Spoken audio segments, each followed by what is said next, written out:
اچھا شاہ جی، قیام پاکستان سے لے کر اب تک اردو ادب کی ترقی کے لیے سرکار نے کس حد تک کام کیا؟ کیا بھرپور کردار ادا کیا؟ اگر نہیں کیا تو اس کی بنیادی وجوہات کیا ہیں؟ دیکھیں، یہ لیڈرز پہ ہوتا ہے۔ میرے خیال میں پاکستان میں بھٹو صاحب سے بڑا کوئی وہ ویژنری لیڈر نہیں آیا جس نے ادیب کو عزت دی ہو۔ آج بھی آپ دیکھیں گے نا، پیپلز پارٹی میں کوئی جو رہ گیا ہے کلچر، ادب اور ادیب کو عزت دینے والا، ثقافت کو، اسی میں ہے۔ باقی یہ نون لیگ سارے ٹوٹل چونکہ کاروباری لوگ تھے، ان کا کنسرن نہیں ہوتا۔ بھٹو کے ساتھ کہیں نہ کہیں نظریہ کھڑا ہوا تھا سوشلزم کا، اسلامک سوشلزم، سر چشمہ انہوں نے آگے ایک نظریے کی بات کرتے ہیں۔ تو ان لوگوں کا نظریہ جو ہے وہ کیپٹلزم ہے، اور کیپٹلزم منافع اور زیادہ سے زیادہ پیسے کے حصول اور ارتکاز پر یقین رکھنے والا نظریہ۔ اور جب پیسہ آئے گا، منافع آئے گا، تو ہر چیز کو منافع کی نظر سے دیکھے گا، ہر چیز کو کمرشلائز کرے گا۔ ہر چیز کمرشل ہوگی تو روح نکل جائے گی، وہ اصلی نہیں رہے گی۔ اس کے بعد عمران خان آئے، اس کو تو 7 نسلوں کو نہیں پتا تھا کہ ادب ہوتا کیا ہے۔ اس نے جتنے چھچورے وہ منڈے کھنڈے اپنے ساتھ ملائے، واہیات جو اب چھوڑ بھی گئے اس کو، وہ کہ ان کو کیا تمیز کہ لٹریچر میں نے پچھلے دنوں ایک کالم لکھا ہے۔ میں نے کہا یار مہربانی کریں حکومتیں تو اگر کچھ یہ آنیاں جانیاں نہ دکھائیں، ٹک ٹاکر نہ بنے، آپ ٹک ٹاکر کے لیول پر نہ آئیں، صرف کلچر کو سنجیدگی کی نظر سے دیکھ لیں اگر آپ اپنا کریڈٹ لینا چاہتے ہیں۔ اور خدا کے واسطے اس قوم کو، اس آدمی کو روز کا ایک نغمہ خوبصورت اور ایک شعر تو دے دو اصلی والا، وہ بھی چھین لیا ہے۔ تو یہ ان کو عمران، اس کو بھی پی ٹی آئی کو اب بھی کوئی پتہ نہیں ہے شعر و ادب۔ وہ جتنا علامہ اقبال صاحب کے شعر عمران خان صاحب، حالانکہ میں تو ان کو پتہ ہے کتنی سپورٹ کرتا ہوں، ان سے دور ہو کے بھی، ان کے نزدیک تھا تب بھی، پھر بھی سپورٹ کرتا ہوں، لیکن ان کو شاعری ادب کی تمیز ہی نہیں ہے۔ وہ اقبال کے شعر غلط پڑھتے رہو، کسی نے سبق دیا یار، کسی نے کہا مذہبی ٹچ لگا دو، تو وہ کہاں وہ ٹچ تھے ان کے۔ حکومتوں نے کیا کرنا ہے؟ حکومتوں نے تو ان کو تو سچا شاعر ادیب لڑتا ہے کیونکہ وہ آواز اٹھاتا ہے خلاف۔ بالکل ایسا ہی ہے۔ ان کو مقتدر طبقے کو اور سرمایہ دار طبقے کو کبھی حقیقی جینون شاعر ادیب وارہ ہی نہیں کھاتا۔ بالکل، وہ چیلنج کرتا ہے، ان کو چیلنج کرتا ہے۔ اچھا شاہ جی، موجودہ جو ادبی منظر نامہ ہے، یہ تو خیر آپ نے ایک انالیسس کیا ماضی کے لحاظ سے، جو پریزنٹ جو ہے اس کو آپ کیسے دیکھتے ہیں؟ ہمارا ادبی منظر نامہ پہلے سے زیادہ بوگس ہو گیا ہے۔ اچھا، پہلے سے زیادہ نرغے میں ہے۔ دیکھیں، جو بین الاقوامی وہ قوتیں ہیں جو انسانوں کو غلام بنانا چاہتی ہیں، جو اتنی سفاک ہیں کہ اپنا اسلحہ بیچنے کے لیے وہ جنگیں کرواتے ہیں، پھر ٹیکس پیئرز کا پیسہ اٹھا کے وہ کہتے ہیں جی یہ یوکرین کو یا فلاں کو یا اسرائیل کو، یہ ان کو ہم نے اسلحہ دینا ہے، ان کی مدد کرنی ہے، کیونکہ جی رشیا نے جو ہے وہ یوکرین پہ بمباری یہ کی، تو ہم، اور وہ ہمارا آپ کا جو امریکن نیشنلز ہیں ان کا پیسہ اٹھا کے یوکرین کو دیتے ہیں، اور کیا دیتے ہیں؟ اسلحہ خرید کے پھر آپ واپس لے جاتے ہیں وہ اسلحہ بیچنے والی فیکٹری۔ بالکل ایسے ہی۔ تو وہ دنیا اب اس وقت اس نے پاکستان کے لٹریچر کو پچھلے 15-20 سالوں سے ٹارگٹ کر لیا ہوا ہے۔ یہ جو آپ کو فیسٹیول نظر آتے ہیں، آپ مجھے یہ بتائیں، اس ملک میں ٹی وی پہ جا کے کوئی کتاب کا پروگرام تو کر کے دکھائیں، اشتہار نہیں ملے گا۔ ان کو کروڑوں روپے کیسے مل رہے ہیں؟ اس لیے کہ یہ لٹریری ایکٹیویٹی کو سوڈو سوشل ایکٹیویٹی بنا کر اس کو بالکل ڈیفیوز کر رہے ہیں کہ اس کا اثر نہ ہو، کہیں تجزیاتی فکر والے لوگ پیدا نہ ہو جائیں پاکستان کے اندر، جو کویسچن کھڑا کر دیں کہ ادھر فلسطین میں ظلم ہو رہا ہے، ادھر کشمیریوں کو مار رہے ہو، ادھر یوکرین میں مر رہے ہیں لوگ، جنگیں کروا رہے ہو، یہاں سے کہیں وہ آواز بلند نہ ہو رہا ہے، اور ہماری حکومت خاموش ہے، ہمارے جو ہے وہ اس وقت کوئی بولنے والا نہیں ہے۔ تو یہ جو بولنے والا طبقہ ہے، ان کو لگاؤ فیسٹیولز میں، اصلی لوگ جو ہیں ان کو نکال باہر پھینکو، اور سوڈو کو ادھر انگیج کر کے نوجوان نسل کو پیچھے لگا دو۔ جیسے لٹریچر فیسٹیول ہوتے ہیں ویسے فیسٹیولز کی بات کر رہے ہیں۔ ہاں وہی نا، لٹریری فیسٹیول، ڈھنگ ٹک، جن میں لٹریچر نہیں ہوتا، باقی سب کچھ ہوتا ہے۔ بالکل ایسے ہی بھائی، جس میں آپ کامیڈینز بلا رہے ہیں، اور کامیڈینز کے بغیر آپ سمجھ رہے ہیں کہ اس کی ویلیو نہیں ہوگی، لوگ نہیں دیکھیں گے، تو پھر ان لوگوں کو مت بلائیں، وہ کامیڈین علیحدہ کامیڈی فیسٹیول کروائیں نا۔ جرنلزم حامد میر کو بلانا ہے جرنلزم، وہ دیکھو کیسا اتنا بڑا. آپ کا اشارہ ہے سہیل احمد صاحب کی طرف. سہیل اور حامد میرے دوست ہیں، یہ تو میں ان کو پیار کرتا ہوں ان لوگوں سے. یہ نہیں ہے بات اصول کی ہو رہی ہے نا، علامتیں ہیں یہ. بالکل یہ علامتیں. حامد میر ہے کتنا بڑا جرنلسٹ ہے، کتنا آؤٹ اسپوکن آدمی. وہ سوال نہیں پیدا اٹھا سکا کہ مجھے کیوں بلاتے ہیں یار آپ لٹریری فیسٹیول، کیونکہ وہی سرمایہ دارانہ نظام کا حصہ ہے. وہ اردو کی کیا خدمات ہیں ان کی؟ کن کی؟ اگر وہی سوال پوچھا جائے کہ کیا کس خدمات کی بنیاد کے اوپر بلایا گیا؟ نہیں، ان کو جیو کی خدمات اور جو کیپٹلسٹ جو ایجنڈے ہیں پیچھے. اچھا، دوسرا اگر یہ جو آپ نے کہا ہے بتایا ابھی، تو اس کے یہ تخلیقی سلسلے کو کیسے پھر جو ہے نا وہ ابھارا جا سکتا ہے؟ اچھا، پھر مشاعرے دیکھیں. جی پھر جن لوگوں کو ٹک ٹاک اور سوشل میڈیا کے ذریعے جن باندروں کو شاعر بنا کر پیش کیا جا رہا ہے، جن کو میں مسانے کے شاعر، پوئٹس آف یورینیشن بلیڈر کہنا چاہیے، کچھ اور کہوں. جی ہاں، پوئٹس آف ریپروڈکٹیو سسٹم، نظام تولید سے جو اس کے جو شاعر ہیں، میں ایک شریفانہ یہی کہہ سکتا ہوں، ان کے ذہن، ان کے دماغ کے اندر، ان کے دلوں کے اندر ان کے مسانے دھڑکتے ہیں. وہ شاعر نہیں ہیں. یہ کتنے شعر میں آپ کو گھڑ کے دکھا یعنی کہ لطیف احساسات کا عنصر ان میں موجود نہیں ہے. وہ چرسی منڈے سیلابہ دے پیسے کھان والے، وال رکھا کے باندرا چھلانگا لا کے پیسے پہ لگے ہوئے ہیں، اور سوشل میڈیا پہ 20-25 ہزار چھچوندر سے بچے غیر سنجیدہ جو ویلے ہیں عقلوں فکروں، وہ ان کے پیچھے لگا کے کہتے ہیں وہ مشہور ہو.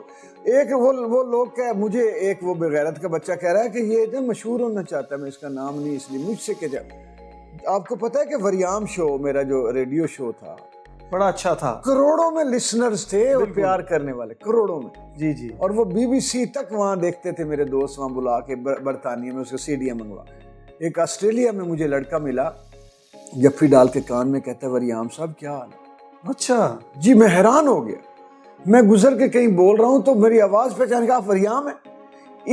میں تو ابھی چھوٹی سی میں ایک یا کردین کر دوں نا، ایک ایسی بات کھچ مار دوں تو وائرل ہو جائے گا آپ کا یہ سارا پروگرام. مجھے پتہ ہے سوشل میڈیا کیا ہے. سوشل میڈیا کی شہرت کو 20-25 ہزار لاکھ 2 لاکھ بندوں کو کہہ رہے ہیں، جہاں پہ ہمارے کروڑوں میں کلپس چل رہے ہیں. وہ کہہ رہے ہیں کہ جی یہ فرحت بادشاہ مشہور ہونا چاہتا ہے، ہمارا نام کم ظرفی ہے نا، کم ظرفی کی بھی آخری سطح ہے. جی. لیکن شاہ جی یہ اس کو بند کیسے لگایا جائے گا؟ یہ جو تھریٹ آ چکا ہوا ہے سوشل میڈیا کے ذریعے، جو تخلیق ہے اس کا سلسلہ رک گیا یا اس کو جو ہے نا وہ غلط لوگوں کے ہاتھوں میں چلا گیا؟ تخلیق کی سطح تو وہ تو ہے قدرت، نظام قدرت. آپ درختوں کو روک سکیں پیدا ہونے میں؟ آپ سمندری مخلوق کتنے انہوں نے لوٹ مار کھا کے انسان نے سمجھتا تھا سمندر خالی ہو جائیں گے، روک سکیں؟ تخلیق اللہ تعالیٰ کا ہے نا، صفت ہے رب تعالیٰ کی، وہ خالق ہے. وہ کیسے یہ ختم کر سکتے ہیں؟ وہ تو ہونا نہیں. یہ ظاہر ہے کہ ڈومینیٹ کر رہے ہیں ہر جگہ پہ پیسے کی بنیاد پر، اور وہ ایک خاص مخصوص طبقے میں رہ جائے گا. نہ ہمارے دلوں سے یہ ہماری اداسیاں چھین سکتے ہیں، نہ ہمارے دلوں سے یہ ہمارے وچھوڑوں سے، ہماری جدائیوں سے دور کر سکتے ہیں، نہ یہ ہمیں ہماری محبتوں سے کاٹ سکتے ہیں، ہم سے جذبے نہیں چھینے جا سکتے. تو جب تک یہ ساری چیزیں سلامت ہیں، ہمیں کوئی تخلیق سے کیسے روک سکتا ہے؟ ہمیں کوئی شاعری سے کیسے روک سکتا ہے؟ یہ ڈرامہ ہے، فضول ہیں، فیک ہیں، چچوندر ہیں، یہ کلنک کا داغ ہیں. یہ کوئی آئے گا ختم ہو جائے گا، ادھر جائے گا ادھر ختم ہو جائے گا، فنش ہے. یہ تو آج ہے کل نہیں ہے. ہم تو 100 سال پہلے تھے، 100 سال بعد ہیں، 100 سال آگے رہیں گے انشاءاللہ. اچھا شاہ جی، اردو ادب کے فروغ کے لیے ادارہ حلقہ ارباب ذوق، اس کا کیا کردار رہا ہے؟ 86 سالوں سے لوگوں کی تربیت کی ہے اس نے، حلقہ ارباب ذوق. اچھا. ہاں، اور پچھلے دنوں کچھ گڑبڑ ہوئی تو پھر ہم نے ان سے لے لیا، جو چور تھے، جو پیسوں کا حساب نہیں دینا چاہتے تھے، کانفرنسوں کے پیسے اکٹھے کر کے، جو کہتے تھے ہم تو فلاں ادیب کے ساتھ کمفرٹیبل نہیں، ہم نے ان سے لے لیا، علی نواز شاہ صاحب کے نام رجسٹر کروایا اور اوپن کر دیا کہ یار جو آؤ ہمارے سر آنکھوں پہ، کوئی آ جائے، یہ ہمارا نہیں ہے. لوگ لابی ختم نہیں ہوتی، وہ موجود تو ہوتی ہے. میں کہتا ہوں ان کے تو سٹیکس تھے نا، وہ حلقہ ارباب ذوق کی وجہ سے کوئی سیکٹری بنا ہوا ہے تو کانفرنسوں پہ بلایا جا رہا ہے، کوئی سیکٹری بنا ہوا ہے تو کسی کو لوگوں کو ابلائج کر کے مال پتی کر رہا ہے. یہ تھا ان کا. لیکن ہم نے پیرلل ہم نے ایک سنجیدہ اور ایک صحیح معنوں میں اخلاص پر مبنی حلقہ ارباب ذوق کو اپنے پیروں پہ کھڑا کر دیا. اب وہ چھلانگیں لگائیں, الٹی لگائیں, سیدھی لگائیں, ہمیں کوئی فرق نہیں پڑتا. یہ ادارہ اب کھڑا ہے اپنے پیروں. پاکستان کے نظام تعلیم اور مدرسین کے حوالے سے آپ کیا کہنا چاہیں گے, ان کا کیا کردار ہے؟ بٹالی صاحب, یہ بولتا رہتا ہوں, یہ میری سمجھیں کہ میرا زخم ہے, میرا دکھ ہے کہ ہم 76 سالوں سے اپنے خلاف تعلیم حاصل کر رہے ہیں. فورٹ ولیم کالج آج تک ہماری اورینٹیل کالج جیسے اداروں کے اندر بیٹھا ہوں.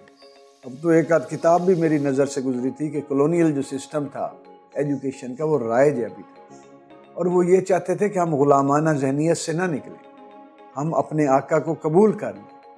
میں آپ چھوٹی سی مثال دیتا ہوں. 76 سالوں میں ہم تعلیم حاصل کر رہے ہیں. پوری دنیا پتہ نہیں کب سے یونیورسٹیاں بنی ہوئی ہیں. حالانکہ وہ کیا نام ہے اس کا, وہ جو تھا کیپیٹلسٹ, اس نے کہا تھا کہ ہمیں یونیورسٹیاں جو ہے نا وہ ٹیکنیشینز اور سکلڈ لوگوں کے لیے چاہیے, کوئی عالموں کے لیے, اور ہمیں سوچ بنانے والوں کے لیے, خیال اور فلسفیوں کے لیے نہیں چاہیے. یہ ہے سوچ پیچھے یونیورسٹی میں. مجھے یہ بتائیں, اتنی یونیورسٹیاں اور اتنی لائبریریاں ہیں, کیا انسان آج جنگوں سے رک گیا ہے؟ کیا انسان نے بھوک اور مزریز پر, انسانی مزریز پر قابو پا لیا؟ آج کیا ہو رہا ہے کہ انسان کو زندہ رہنے کے لیے اگر وہ بیمار پڑ گئے اسے پیسے کی ضرورت ہے. آپ کسی ہسپتال میں بغیر پیسے کے اپنی جان بچا کے دکھا دیں. جو چیز آپ کا حق تھا آپ خرید رہے ہیں. پانی تک تو آپ کو خریدنا پڑ رہا ہے. ہوا جو ہے وہ اس پہ جو نیچر نے ہمیں, ہوا, سورج, دھوپ, سورج آپ سولر وہ بک رہی ہے, دھوپ بک رہی ہے. ہوا میں آکسیجن کے سلنڈر وہ انہوں نے نکال کے بیچنا شروع کر دیا. پانی بوتلوں میں بک رہا ہے. خدا کے بندو, یہ تعلیم اگر ہو, کیا علم یہ کہتا ہے؟ کیونکہ علم بنیادی طور پر خیر ہے, اور یہ جو کچھ چل رہا ہے یہ شر ہے. تو شر اس لیے کہ خیر کو پنپنے نہیں دیا گیا. یہ کوئی تعلیم نہیں ہے. دنیا بھر میں فیک کوئی کام ہو رہا ہے جسے ایجوکیشن کہا جا رہا ہے. یہ علم نہیں ہے, اور انفارمیشن کبھی علم ہو ہی نہیں سکتی بٹالوی صاحب. جہاں پر کتابیں ختم ہوتی ہیں, کمپیوٹر میں موجود ڈیٹا ختم ہوتا ہے, جس پر اب اے آئی چھلانگیں لگائی جا رہی ہیں, یہ انفارمیشن ہے, نالج نہیں ہے. یہ جہاں ختم ہوگا نالج وہاں سے شروع ہوتا ہے, جو کہیں اور سے اکٹھا ہو کے سنتھسائز ہو کے نکلتا ہے, اور کہیں سے آتا ہے نالج. جو اگلی بات ہوتی ہے نالج وہ ہوتا ہے, نالج وہ ہوتا ہے جو نامعلوم کی خبر دے رہا ہو, جو ہمیں پہلے سے معلوم نہیں ہے یا جو آئندہ ہوگا کبھی. یہ انفارمیشن ہے, اور یہ ڈیٹا ہے, اور یہ فیک ہے. یہ ہمیں چاہتے ہیں ہماری پرسیپشن کو مینیج کیا جا رہا ہے کہ ہم وہ چاہتے ہیں کہ یہ انسان سارے مل کے ہم اس طرح سوچیں. ہم سرمایہ دار کو, منافع کمانے والوں کو, صحت بیچنے والوں کو, تعلیم کا کاروبار کا دھندا کرنے والوں کو برا مت سمجھیں.